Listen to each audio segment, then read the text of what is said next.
là một cô giáo rất là quan liến, được ánh sáng như rất là mọi người rất là yêu thương cô. Còn nếu mà ai mà đi gặp sách như thế này không yêu thì người đó sẽ bị lóng xa. Còn ai mà muốn lấy sách ra để đọc bài thì các phải tìm cho kỹ một cái sách. Nếu mà mình để quên mình phải làm sao đây, mình sẽ xin lỗi cô và các bạn sẽ cho mượn.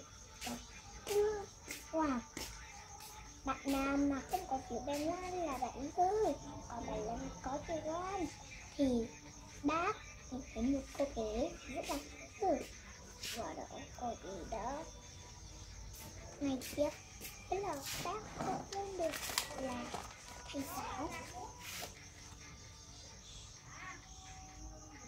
Bác cho lên bác với làm nhờ tất cả mọi người giúp bác để bác có thể phát âm được các cháu. Lên nào rồi nhá.